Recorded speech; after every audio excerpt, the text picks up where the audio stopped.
बुरी बातों को बार बार याद करने से हमारी परेशानियां बढ़ती हैं, मन अशांत होता है। इसीलिए दुख देने वाली बातों को भूलकर आगे बढ़ना चाहिए। इस संबंध में गौतम बुद्ध का एक प्रसंग प्रचलित है। गौतम बुद्ध अलग अलग क्षेत्रों में भ्रमण करते और अपने शिष्यों को उपदेश देते थे। एक गांव में वे उपदेश दे रहे थे। बुद्ध ने कहा कि क्रोध ऐसी अग्नि है जिसमें क्रोध करने वाला खुद भी जलता है और दूसरों को भी जलाता है। बुद्ध के प्रवचन सुनने के लिए बड़ी संख्या में लोग वहां बैठे थे। उन लोगों में बहुत गुस्से वाला एक व्यक्ति भी बैठा हुआ था। उसे ये बातें पसंद नहीं आई। वह अचानक उठा और बोलने लगा कि बुद्ध, तुम पाखंडी हो। बड़ी बड़ी बातें करना ही तुम्हारा काम है। तुम लोगों को भ्रमित कर रहे हो। तुम्हारी ये बातें आज कोई मायने नहीं रखती हैं। व्यक्ति लगातार बुद्ध को अपमानजनक बातें सुना रहा था। वहां बैठे सभी लोग ये देखकर हैरान थे कि बुद्ध ये सब शांति से सुन रहे थे, लेकिन कुछ बोल नहीं रहे थे।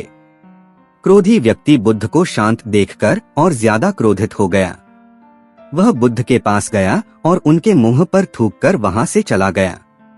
घर पहुंचकर क्रोधी व्यक्ति का मन शांत हुआ तो उसे अपने किए पर बहुत पछतावा हुआ।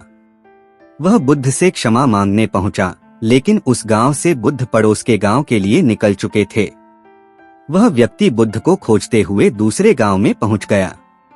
वहां व्यक्ति को जैसे ही बुद्ध दिखाई दिए, वह उनके चरणों में गिर गया और क्षमा मांगने लगा।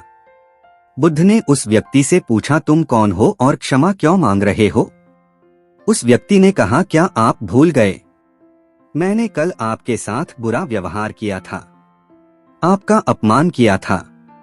बुद्ध ने कहा, बीता हुआ कल मैं वहीं छोड़ आया हूँ और तुम अभी भी वहीं रुके हुए हो। तुम्हें गलती पर पछतावा है, तुमने पश्चाताप कर लिया। अब तुम निष्पाप हो गए हो। बुरी बातें याद करते रहने से हमारा आज बर्बाद हो जाता है।